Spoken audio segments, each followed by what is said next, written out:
buenas noches, gracias por acompañarnos. Esta es una edición especial del programa Hora 25, atendiendo las circunstancias que vive nuestro país. El Ecuador, el mundo está viviendo un momento altamente crítico. La pandemia del coronavirus COVID-19 está provocando estragos profundamente dolorosos. La primera tarea que deben cumplir los países, las naciones, los pueblos, es salvar las vidas de las personas. Se debe agotar todas las acciones para controlar el mal. Una de esas acciones es suspender muchísimas actividades productivas, por ejemplo, industrias, comercios, servicios, espectáculos, etc. La lucha contra la epidemia tiene costos muy altos. Los estados y los pueblos deben destinar enormes cantidades de dinero para combatir el contagio. El Ecuador enfrenta esta situación en circunstancias lamentables de su economía. El propio presidente de la República, Lenín Moreno, anunció a inicios de esta semana una serie de medidas para enfrentar este problema. Los negocios y la producción se han detenido. Hoy entonces vamos a tratar el impacto del coronavirus en la economía. Claro, vinculado a las medidas económicas adoptadas por el gobierno y las tareas que debemos cumplir y atender frente a esta emergencia. Para tratar este asunto nos acompañan aquí en el estudio de Teleamazonas los siguientes invitados. Fidel Jaramillo, buen día. Él es profesor universitario, docente y fue hasta hace poco funcionario del Banco Interamericano de Desarrollo. Nos acompaña Andrés Mideros. Él es el actual decano de la Facultad de Economía de la Pontificia Universidad Católica del Ecuador. Gracias a Vicente Albornoz, decano de la Facultad de Economía de la Universidad de las Américas, la UDLA. Y agradezco la participación de José Emilio Vázquez, profesor de la Universidad Internacional del Ecuador. Gracias a la audiencia, aquí empezamos. Belén, buenas noches. Muy buenas noches, Andrés, amigos televidentes. Gracias por acompañarnos en un nuevo programa. Recordemos y detallemos algunas de las medidas económicas anunciadas el pasado martes por el presidente Lenín Moreno. Una de ellas, el recorte de 1.400 millones de dólares. De ellos, 800 millones serán en bienes y servicios. En este rubro están, por ejemplo, viajes, viáticos, seguridad y limpieza, que los ministerios deberán reducir, y 600 millones en bienes de capital. Otra de las medidas es la eliminación de algunas entidades, entre ellas la Secretaría de Juventudes, creadas por este mismo gobierno en agosto de 2017. Además, 4 agencias de regulación y control, 3 institutos, 3 empresas públicas, 4 secretarías técnicas y la empresa de medios públicos. Además, los servidores públicos deberán aportar de manera temporal un porcentaje de su salario, aunque no se precisó detalles. El ministro de Economía dijo que con esta medida se espera recaudar 226 millones de dólares. El presidente de la República habló además de incrementar en 0.75% las retenciones en la fuente del impuesto a la renta a las empresas del sector bancario, petrolero y telecomunicaciones. También mencionó otra acción, pero esta requiere ser aprobada en la Asamblea Nacional y se trata de una contribución única de un 5% para las personas que tengan vehículos de más de $20.000. Con esta contribución, el gobierno recaudaría 220 millones de dólares. En total, con todos los ajustes, la aspiración del gobierno de Lenín Moreno es conseguir 2.252 millones de dólares. ¿Es esto suficiente para superar la crisis que atraviesa el país? ¿Estas son las medidas más justas? Vamos a iniciar, entonces voy a proponer a nuestros panelistas analizar esto que se produjo el día martes cuando el presidente de la República anunció las medidas y lo que ha sucedido en el transcurso de estos días hasta llegar a hoy domingo con esta situación tan compleja en el orden internacional, pero claro también con implicaciones en lo local. Vicente, ¿cómo están las cosas? ¿Cómo ves las cosas? Te hago una pregunta de orden general, luego vamos a asuntos más particulares. Buenas noches. Muy buenas noches. Gracias. Creo que las cosas están complicadas. Tenemos un país al cual le viene lo que los economistas siempre llamamos el shock externo, ¿no? Desde afuera nos viene algo que nos golpea inesperadamente. Claro, nos golpea por varios sitios, ¿no?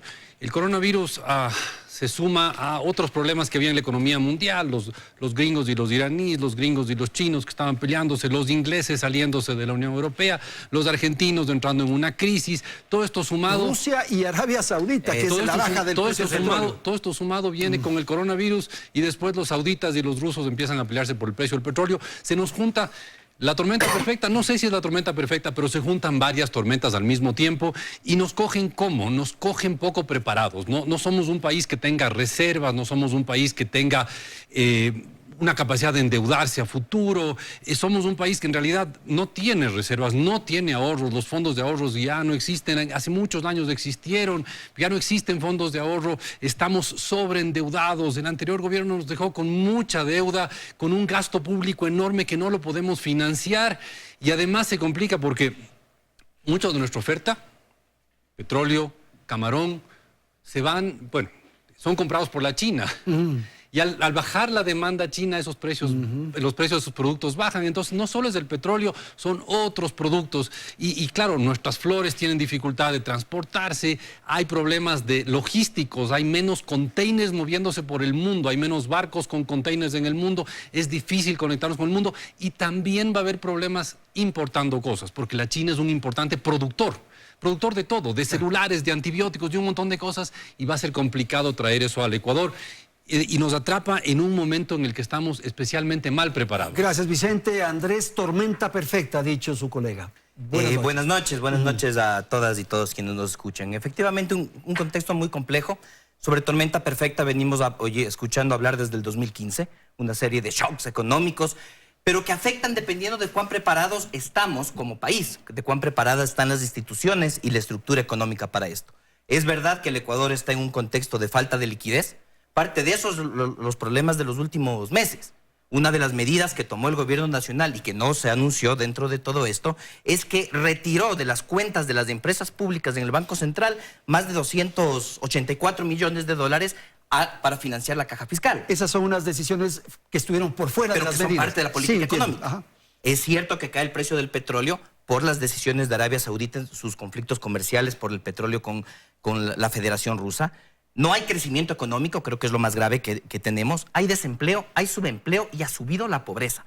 Hay 4,5 millones de ecuatorianos y ecuatorianas viviendo en situación de pobreza y ese es el principal problema de la economía. Lamentablemente, desde el análisis que hemos hecho, vemos que las políticas han tratado de centrarse mucho más en el cierre del déficit fiscal que en la reactivación productiva en el empleo. Y ahora tenemos un condicionante que nos cambia el contexto.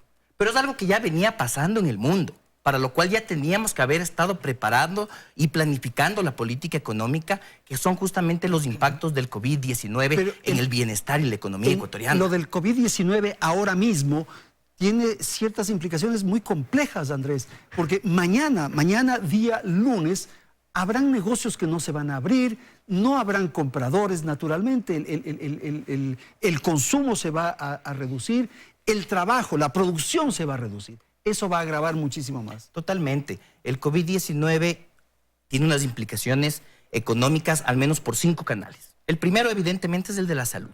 Y la primera responsabilidad del desarrollo es la salud. Primero, que la población esté viva la vida de y los tenga una vida saludable. Claro. Es lo primero. Pero eso además afecta a que las personas puedan ir o no a trabajar y empieza a tener efectos económicos. El segundo es el sector externo, porque se reduce el comercio mundial, porque se está devaluando las monedas. Imagínese usted que el peso colombiano el 18 de febrero, el peso colombiano, $1 valía 3.342 pesos. Al 12 de marzo es 4.025. Hay una devaluación del 20%. ¿Eso qué quiere decir? Que una flor colombiana en el mercado internacional, si valía 3.000 pesos colombianos, valía $1. Ahora sigue valiendo esos 3.000 pesos colombianos, pero ya solo vale 66 centavos de dólar.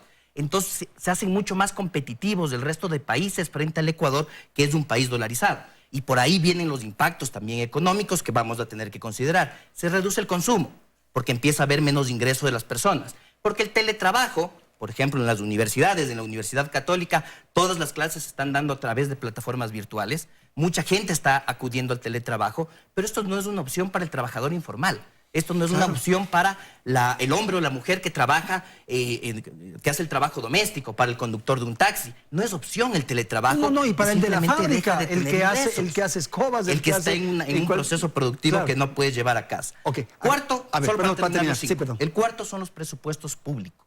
Y eso quiere decir que el sistema de salud va a requerir más recursos para poder atender adecuadamente esta emergencia. Y el quinto efecto económico es una serie de ganancias extraordinarias. Ganancias extraordinarias de ciertos productos que se vuelven más demandados o de ciertas acciones también que se dan de especulación, las cuales hay que regularlas, porque ahí hay una serie de efectos económicos que van redistribuyendo riqueza. José Emilio. Buenas noches. Buenas noches, sí. Buenas noches, gracias por la invitación. Sin duda, cuando viene la tormenta tenemos que estar preparados para tomar decisiones, pero hay que poder tomar esas decisiones.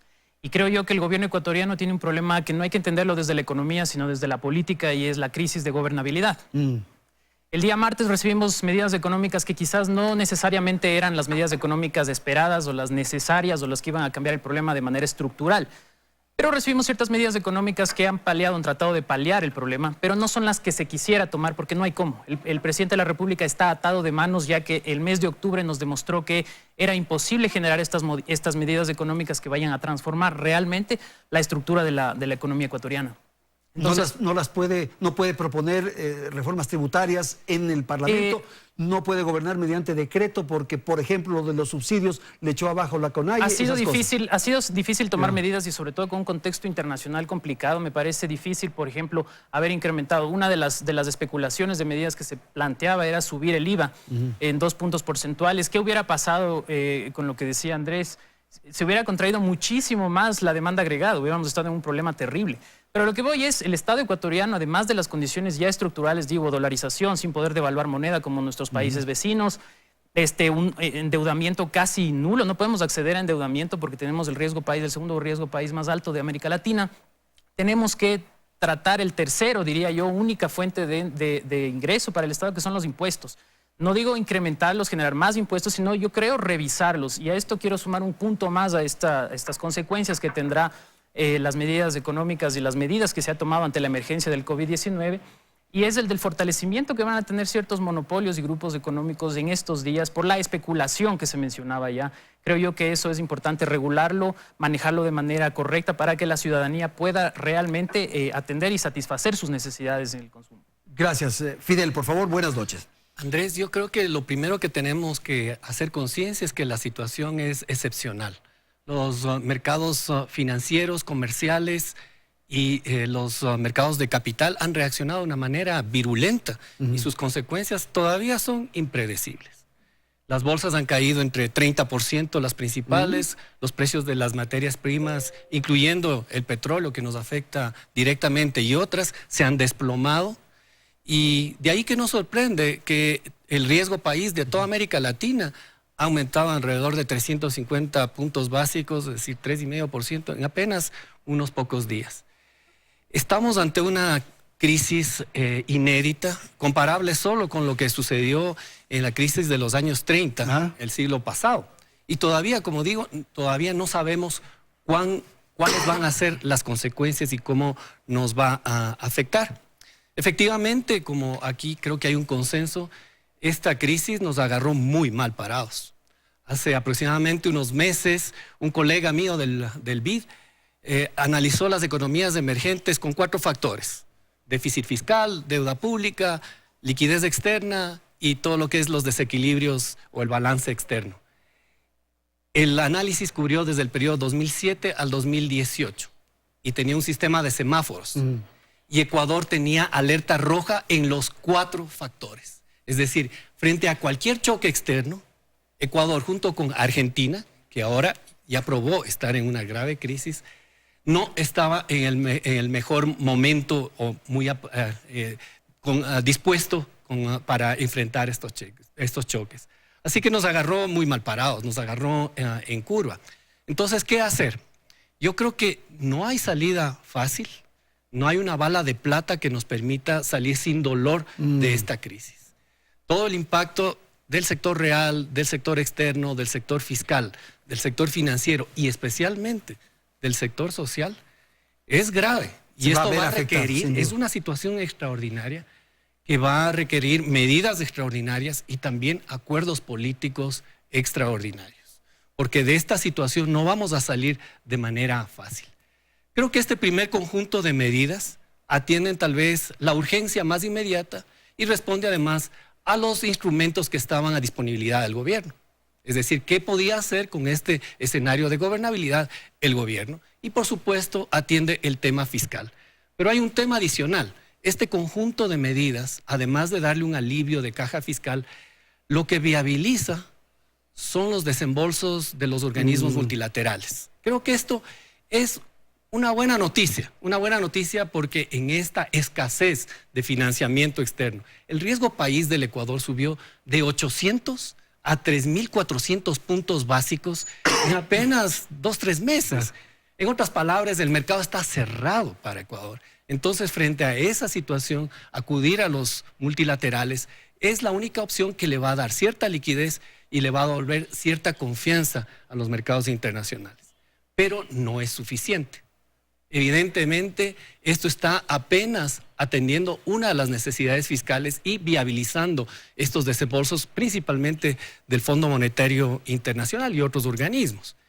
Lo que creo es que esto nos va a dar un espacio, un compás de espera, un alivio que nos permitirá ponernos de acuerdo en un conjunto de medidas básicas para, con una visión mucho más integral, dar cierta respuesta frente a una gravísima crisis. Tiene que ser un acuerdo político, un acuerdo nacional de todas las fuerzas que estén en la misma línea. Absolutamente. De lo contrario no y eso salimos. parte con hacer conciencia de la gravedad de la situación y de cómo tenemos que atender de manera puntual a los sectores que están siendo golpeados por esta crisis.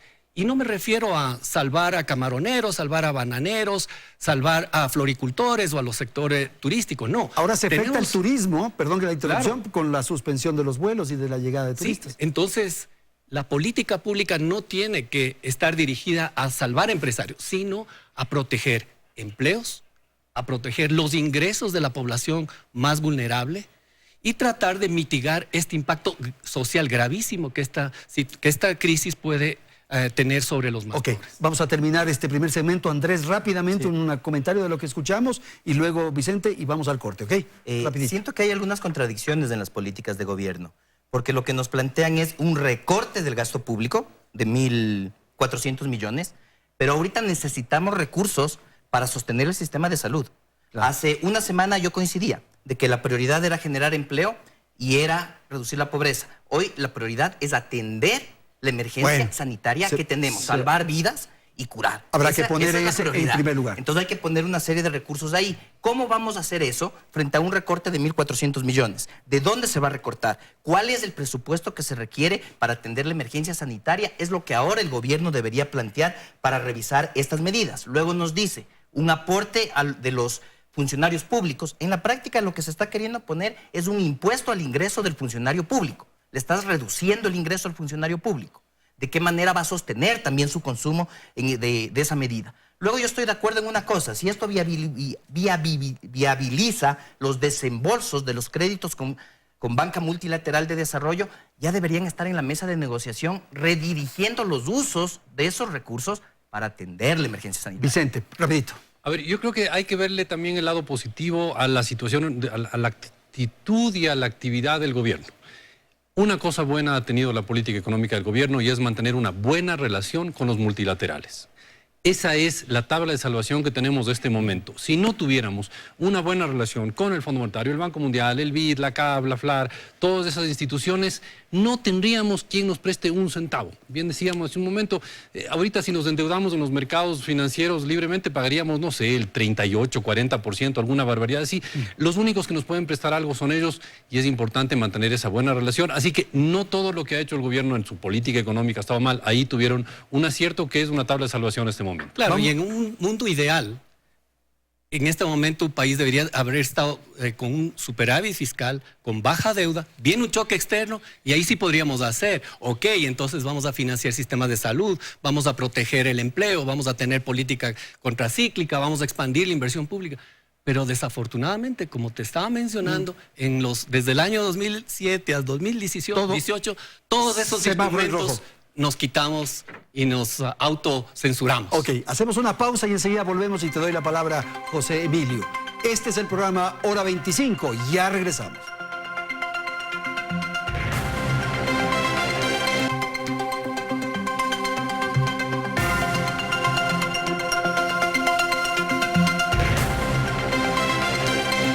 Gracias por seguir en nuestra sintonía.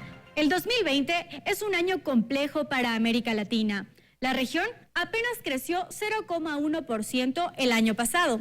Es decir, está enfrentando una desaceleración muy severa. Y para Ecuador, la situación es aún más difícil. Veamos en el siguiente reportaje algunos de los factores que nos condujeron a este difícil escenario. Son varios los factores que han llevado al Ecuador a este complejo escenario, en donde la caja fiscal no logra equilibrarse. Según José Hidalgo, director de la Corporación de Estudios para el Desarrollo, Cordes, esto no es un problema de hoy. Tenemos una crisis fiscal que viene ya de los últimos 5 años. Pero se agravó con la propagación del coronavirus por el mundo y sus impactos en la producción, exportaciones, turismo y otras actividades comerciales. Es decir, hay una gran afectación, porque todos los productos de exportación, los productos que se llaman estrella, como son el banano, el camarón, el café, están en recesión, están retenidos. Sabemos que hay containers de frutas, containers de flores, que no pueden ser bajados en los puertos chinos por precaución al coronavirus. Esto es un perjuicio no solamente para el exportador, sino para el sistema monetario, porque dejamos de percibir dólares muy significativamente. ¿Qué es lo que nos sostiene a la economía? ¿Qué es lo que sostiene al sistema? Es el ingreso de dólares. Pero además, la pandemia y una guerra de precios entre Rusia y Arabia Saudita provocaron el desplome en el precio del petróleo, el peor de los últimos 29 años. Y para el Ecuador, un país altamente dependiente del petróleo, esto significó un duro golpe. El riesgo país hasta el miércoles pasado estaba en 3.245 puntos, superando el indicador de Argentina y ubicándose solo por detrás de Venezuela. Ante todos estos factores, el gobierno anunció medidas para recaudar 2.252 millones de dólares y dijo que gestionará créditos por alrededor de 2.400 millones. Evidentemente no van a acudir a los mercados internacionales. Ahorita los mercados para el Ecuador están totalmente cerrados porque tenemos un riesgo país que hace totalmente inviable cualquier emisión de bonos soberanos. Entonces, lo que uno esperaría o pensaría es que el gobierno va a acudir a prestamistas bilaterales, digamos a otros gobiernos, por ejemplo a la misma China, o a multilaterales. Y aunque los expertos reconocen que la crisis no es solo responsabilidad de este gobierno, sino que además es consecuencia del despilfarro de 10 años, sostienen que las medidas debieron ser tomadas con anterioridad y aseguran que esto solo es un paño de agua tibia.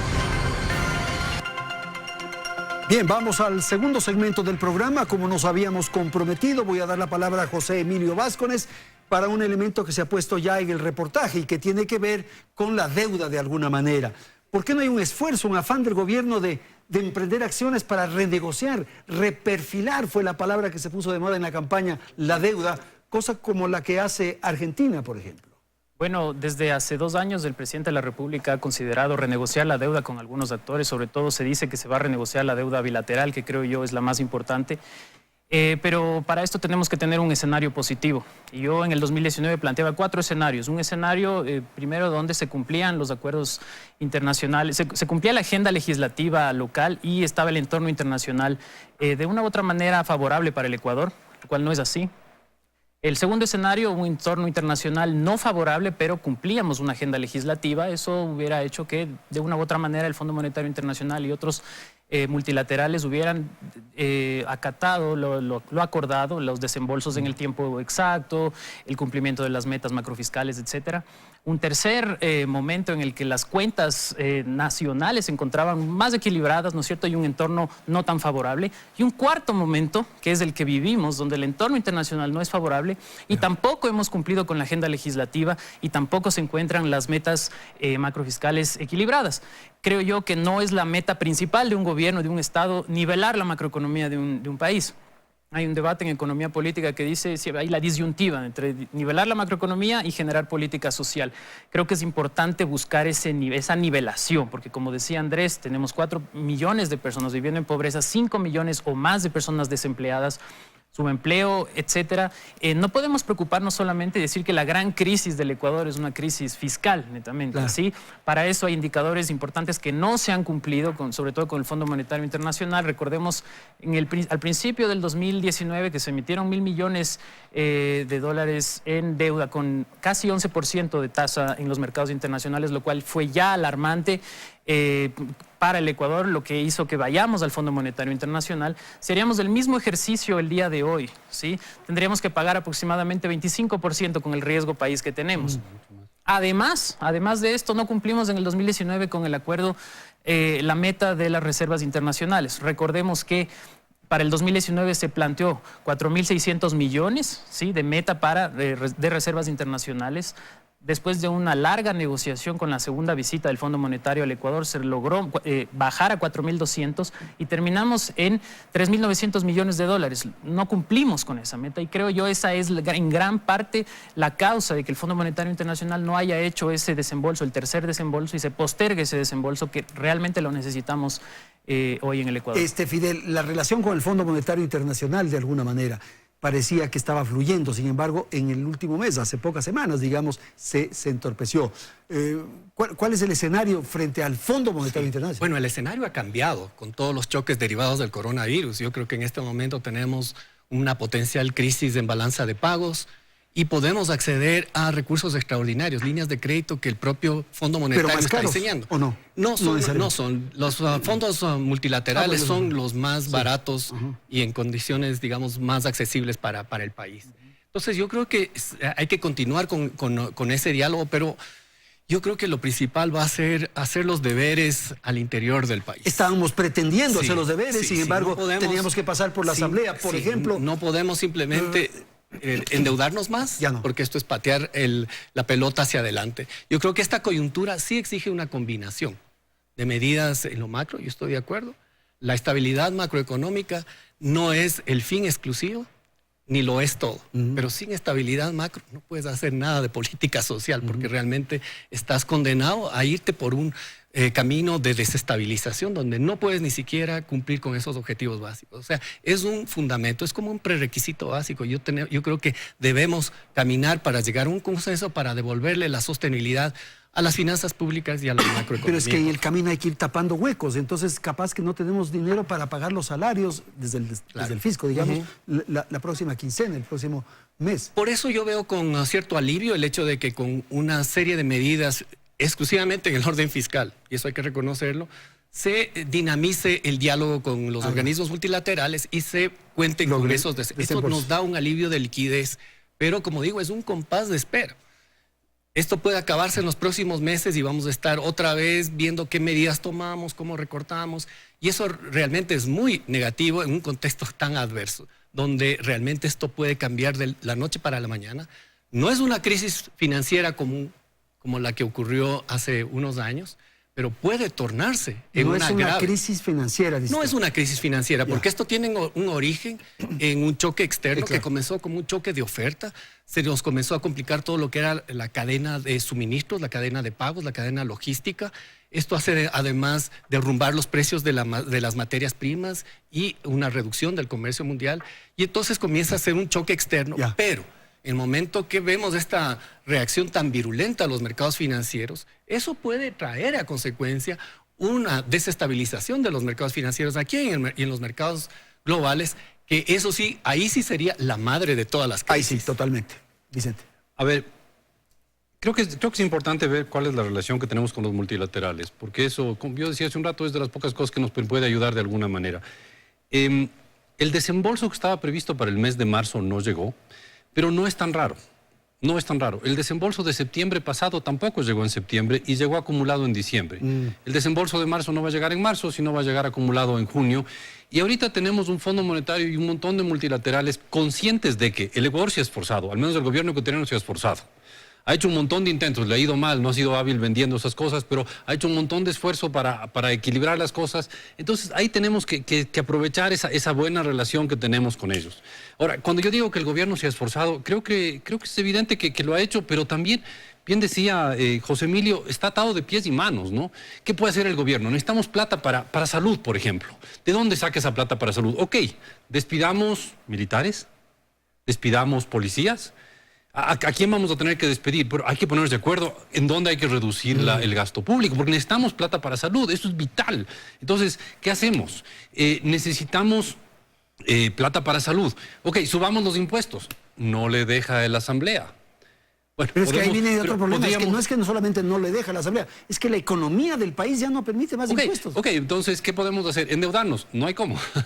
¿Qué más podemos hacer? Bajar los subsidios a los combustibles. No hay cómo, renegociar la deuda para que ese peso no sea tan significativo y puedas destinar esos dineros a la salud. Yo no creo que es un tema tan inmediato para este año, ni siquiera para el próximo, es el 2022 cuando vienen los pagos importantes de deuda. Eso es algo que podemos dejarle un poquito aplazado, porque ahorita hay cosas demasiado importantes que hacer. Hay que asegurarnos que el país medianamente funcione. A ver, yo quiero, hay el viejo chiste, pues a alguien le preguntan, ¿cómo ha sido tus primeros 5 años de matrimonio? Y dijo, como 5 minutos, pero como 5 minutos bajo el agua. Esto del coronavirus para la economía va a ser así. Va a pasar y después nos vamos a acordar, bueno, eso sí, del coronavirus en el 2020 va a pasar, pero van a ser un par de meses muy duros para la economía, y ahorita hay que preocuparse de que eso funcione y que las cosas no empeoren mucho. A ver, las cosas van a empeorar, no hay nada que hacer, no vamos a salir de esta gratis, pero el gobierno necesita recursos, gente, energía, decisión, apoyo de los ecuatorianos para poder moverse en esta situación. Esto va a pasar, algún día nos vamos a reír de que, sí, esa cosa del año 2020, pero durante los próximos 2, 3 meses, todo indica que vamos a pasar como que estuviéramos bajo el agua. Esto va a ser durísimo para el país, necesitamos tener un gobierno funcionando. ¿Cómo? Eso es un tema de ponernos de acuerdo entre todos. Yo estoy muy de acuerdo con José Emilio. Y aquí hay un tema de que necesitamos un consenso en el país. ¿Cómo solucionamos un tema tan complejo? Hay 2 muertos ya por el coronavirus. No creo que nos vamos a reír. Me llama mucho la atención algunos elementos. Claro que necesitamos aliviar la situación fiscal. El país tiene 7.600 millones, es el 7% del Producto Interno Bruto en gasto tributario. Estos son impuestos que el Estado decide no cobrar. Ahí hay 7.000 millones que se deberían revisar. Y yo estoy de acuerdo en revisar gastos improductivos y de esos 7.600, 2.800 millones son subsidios que bajo el nombre de incentivos se le da a los sectores corporativos del pago del impuesto a la renta. Ahí hay muchísimo gasto improductivo que deberíamos revisar. Un segundo elemento que sí quiero plantear es que en el mundo ideal no es tener déficit cero, es tener una economía que crezca. Y lo que hemos hecho es pegarle un frenón a la economía porque se redujo la inversión pública, se generaron unos incentivos tributarios para la inversión privada, que a lo largo es gasto tributario, son impuestos que dejamos de cobrar y no ha llegado esa inversión privada. Entonces tenemos una economía paralizada, tenemos gente subiendo en el desempleo, tenemos gente en el subempleo, tenemos gente sin ingresos y frente a eso tenemos una emergencia sanitaria. Por favor, si es que van a venir nuevos recursos de los multilaterales, me parecería estupendo saber cuándo llegan, de qué manera, con qué destinos, para saber que efectivamente el sistema de salud está preparado para poder ajustar esto. Luego hay un problema que viene de los últimos años. El centro en sí de la economía no es estarse preocupando únicamente por el déficit fiscal, es importante, sí, pero es preocuparse del bienestar de la gente. Es del sector real, que la economía crezca, que haya producción, que haya empleo. Es del sector externo, somos una economía dolarizada. El problema que tenemos ahora además ya es monetario. Hemos caído en un elemento estructural.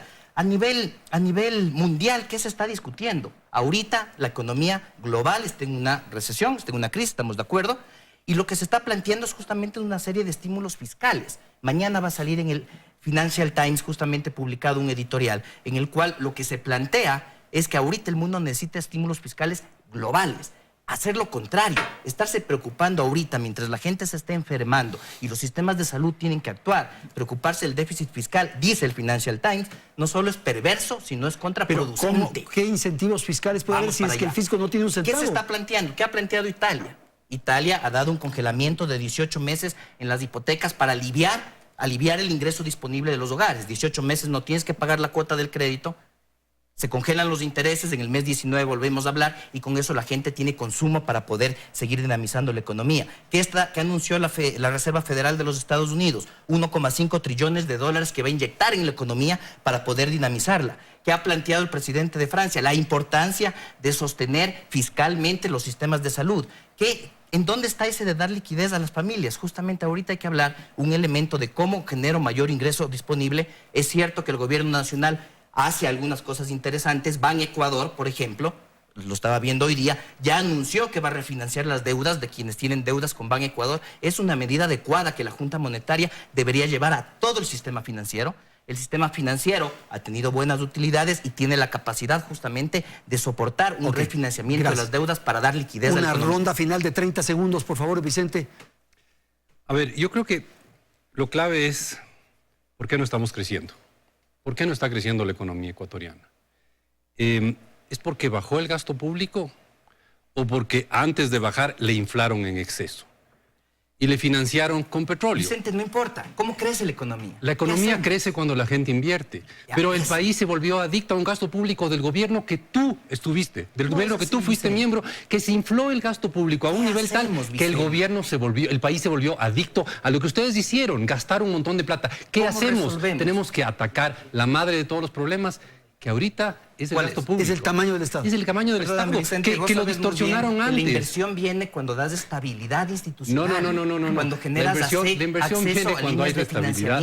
No, la inversión viene ahí cuando está toda la literatura, las ganancias, Vicente, por cuando favor. las empresas pueden ganar plata. Ok, Fidel, rapidito. Estabilidad. El crecimiento solamente se da en el largo plazo cuando estamos hablando de competitividad y productividad. No creo que el crecimiento basado exclusivamente en gasto público sea sostenible en el mediano plazo. Yo creo que, aprendamos del pasado. Qué lindo habría sido en este momento que nos golpean todos estos choques adversos, tener un fondo de estabilización macro para proteger los ingresos de los hogares. ¿Cómo lo tiene Bolivia? Como lo tienen varios países, ¿no? Inclusive algunos países como Noruega, como tienen Nueva Zelanda, que también son economías basadas en productos primarios, como Ecuador, pero tienen, como el petróleo en Ecuador, pero tienen posibilidades de hacer política anticíclica. No podemos aprendamos de nuestros errores en el pasado y cuando estemos en una situación un poco más holgada, recordemos ahora que bien nos habría hecho tener un fondo de estabilización para poder hacer lo que Andrés propone. ¿Quieres decir algo? Evidentemente hubiera sido ideal tener un fondo de ahorros, porque vivimos en un país sujeto a sacudones inesperados. Que el fenómeno del Niño, que el terremoto del 87, que el terremoto del 2016, que la caída del precio del petróleo en el año X, Y, Z, un montón de años ha caído. Para eso hay que prevenir. Y durante el gobierno anterior se olvidaron lo que era prevenir y nos dijeron que ahorrar era mala palabra. O no el tema de fondo, ¿no? Quizás para mí, bueno, es un problema, pero no es el problema de fondo el crecimiento y el crecer, sino el desempleo, el tema de la pobreza en el Ecuador, la desigualdad es importante. Basta es la literatura actual que critica el crecimiento económico y lo pone por debajo de la política social y del desarrollo. Pero sí, también estoy de acuerdo en que la competitividad es importante. Veamos los dos componentes más importantes del escaso crecimiento del Ecuador, que es el consumo y el gasto público. ¿Qué pasa si reducimos el consumo? ¿Qué va a pasar con el COVID-19 y los efectos si cae el consumo en el Ecuador? Ante esto podemos aplicar algunas políticas, podemos revisar cuáles son las tasas de interés de los bancos, revisar qué podemos hacer por eso. ¿Se reducirán las tasas de interés? ¿Habrá un plan de contingencia con respecto a eso? Creo que eso es importante revisarlo también. Ok, vamos a ir al corte comercial, volvemos en un instante para el tercer segmento del programa Hora 25.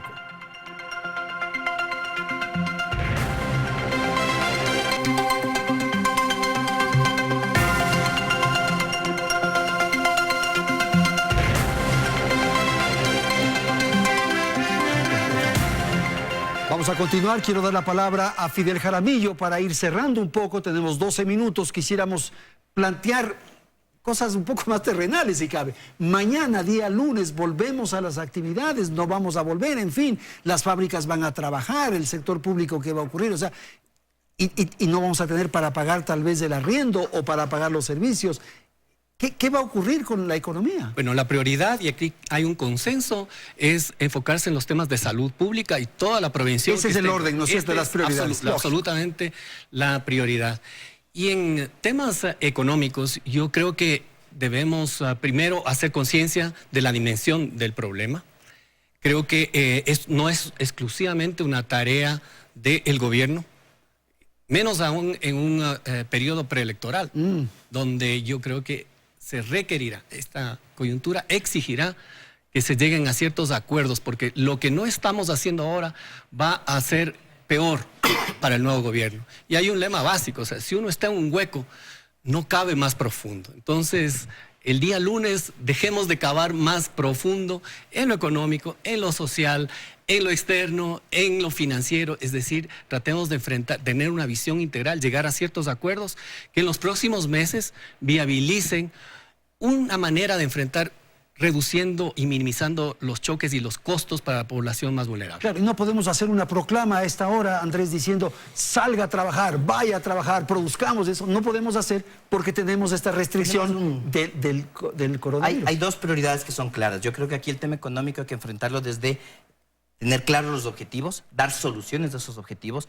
Yo creo que el país necesita ya superar una serie de polarizaciones y encontrar alternativas. Primera prioridad es atender la crisis sanitaria. Para atender la crisis sanitaria hay que movilizar recursos hacia el sistema de salud público y privado, que atienda a todos los ecuatorianos. Eso es lo primero que hay que hacer.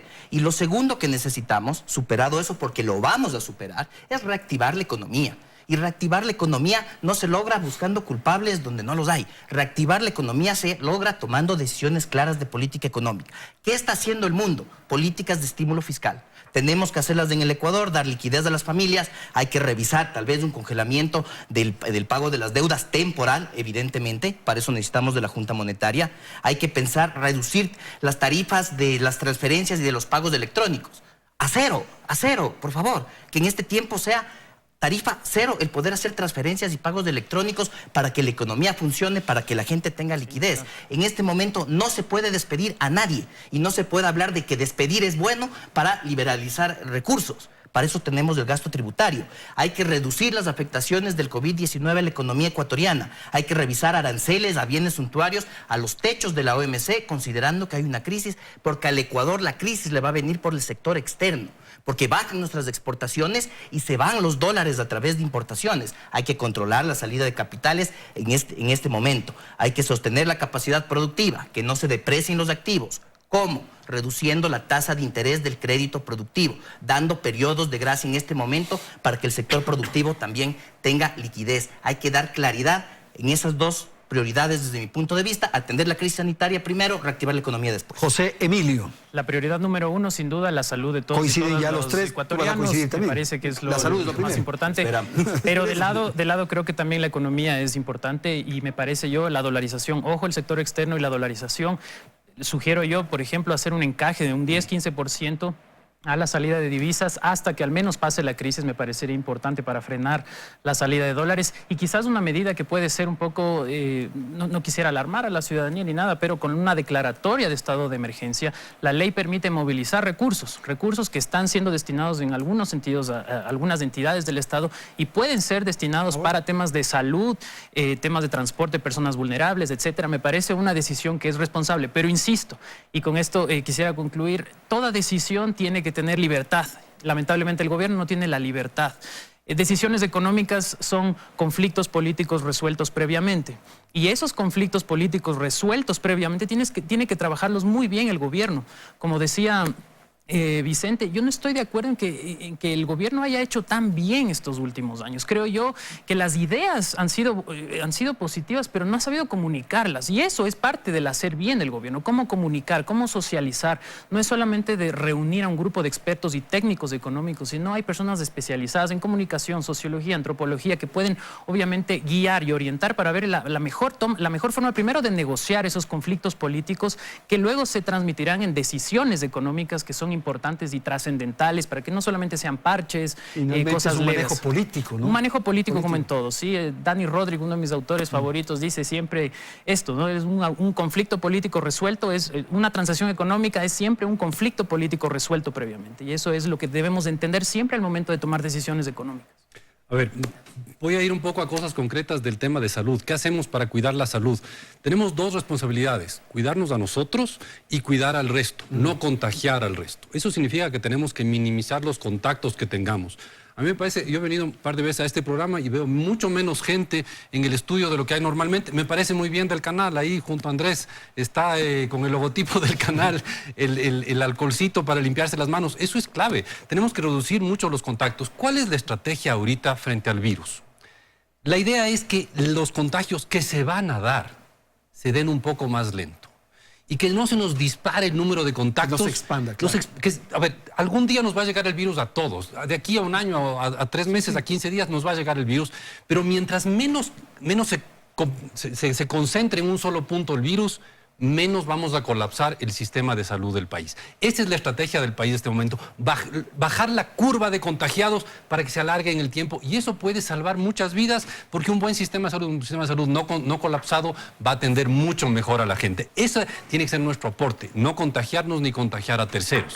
Y ayudar y dar recomendaciones de cómo evitar eso. Mire, no se reúna, hable por teléfono, use la videoconferencia. Hay 1000 maneras de evitar el contacto personal y los contagios. Y luego tenemos 2 datos importantísimos. El coronavirus está en el país y el petróleo está en $30. Cualquier ecuatoriano con un poco de entendimiento sabe que eso significa problemas. Y si significa problemas, deberíamos ponernos de acuerdo en cómo solucionar los problemas, llegar a los consensos mínimos de cómo solucionar los problemas. Yo creo que, a veces uno dice, no, la macroeconomía, el PIB, el crecimiento marginal. No. Aquí hay 2 datos evidentes. El coronavirus está aquí y no se va a ir por un buen tiempo. Y tenemos un precio del petróleo en $30. Las bolsas ya abrieron en el Asia, está en $30 del WTI, el nuestro estará más o menos por ahí.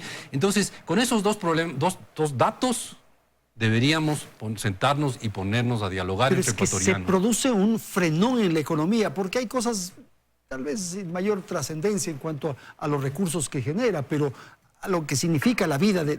Por decirte algo, suspenden el Campeonato Nacional de Fútbol. Los equipos tienen que seguir pagando a sus jugadores, por decirte algo. Pero a ver, esos son jugadores recontra bien pagados.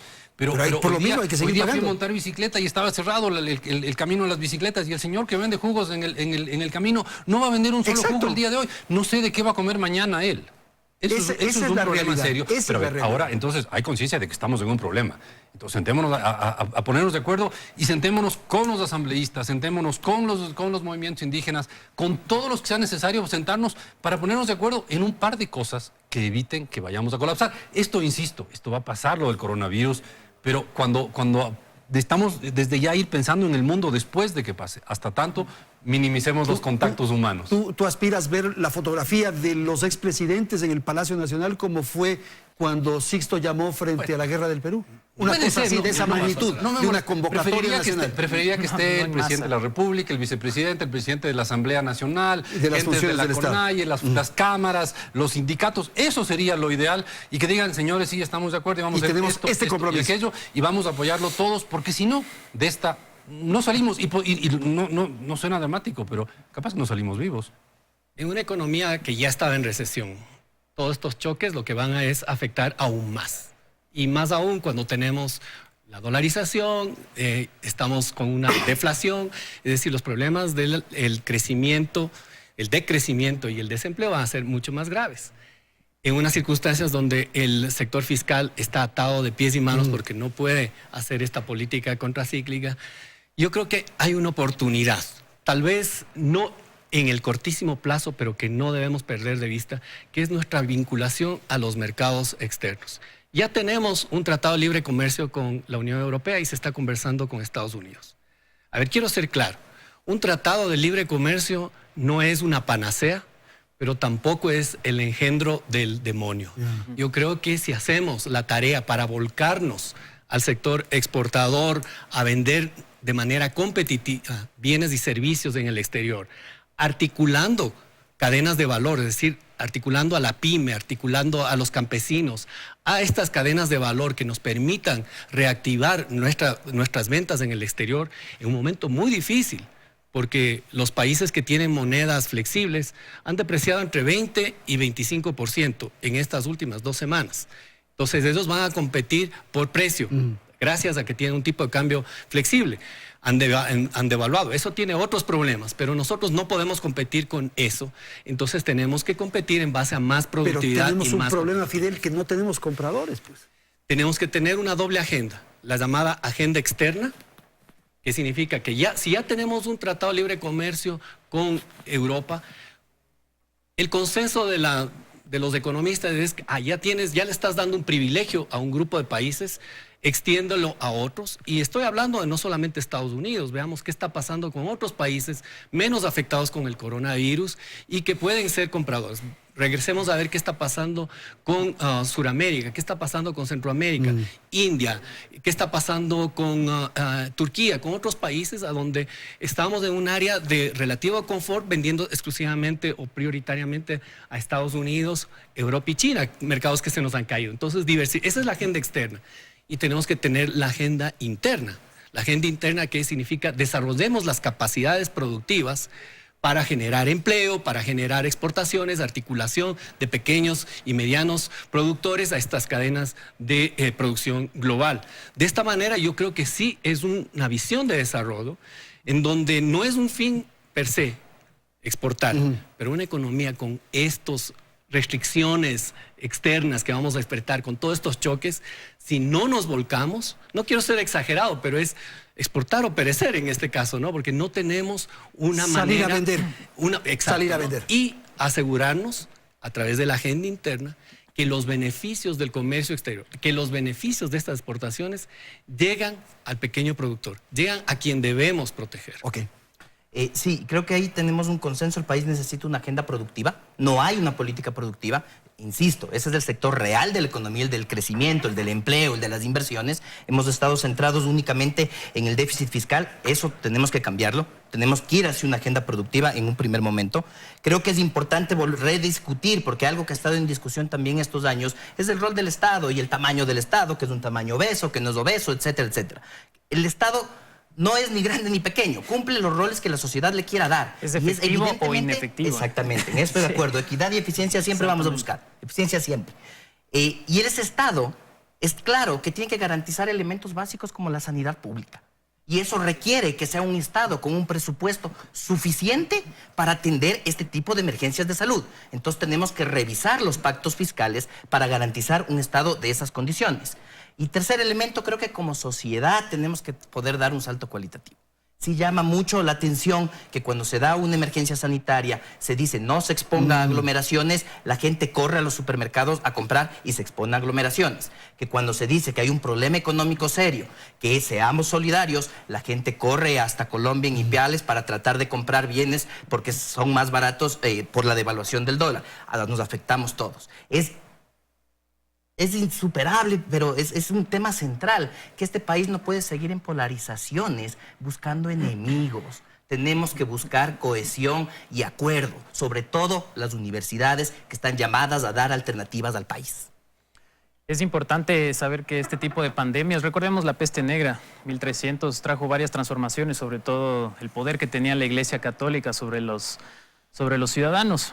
Creo que esta pandemia es también una nueva oportunidad y un ejercicio donde podemos topar temas como la redistribución de la riqueza y como la desigualdad, que creo que es uno de los problemas principales de este país, haciendo referencia al ejemplo que se ponía como, por ejemplo, en el corto plazo, como el vendedor de jugos que no vendió un jugo ayer ni ahora en el parque ni venderá nada durante esta semana. Pensemos en cómo podemos insertarlo en el sistema financiero, ¿sí? Pensemos en cómo podemos ofrecerle un crédito con un interés súper bajo, casi, es más, un interés que sea extraordinario para ese tipo de personas que en el corto plazo van a sufrir un impacto muy grande en la economía. Y obviamente las transformaciones en el largo plazo, creo yo, como ya lo he venido diciendo siempre, comunicándolas previamente, negociándolas previamente. Uno de estos podría ser, y ya se viene en mes de julio, la focalización de la gasolina extra. Soy un consumidor de la gasolina extra. Creo que, y estoy convencido que sería un paso trascendental, histórico, sí, una decisión política histórica, sobre todo con la gasolina extra. No estoy hablando del diésel. Empezar a focalizarlo, usar también la inteligencia artificial, el Big Data y esos temas con una licitación obviamente muy, muy transparente y clara, para poder empezar a dar esos pasos trascendentales que requiere el país, a largo y al corto plazo. Muy bien, muchísimas gracias. Se nos ha terminado el tiempo. Quiero agradecer a Fidel Jaramillo, Andrés Mineros, Vicente Albornoz y José Emilio Vázquez. Gracias a la audiencia por atender este programa especial de Hora 25 y claro, comprometerles para la próxima semana a una nueva emisión del presente programa. Felicidades, Ecuador.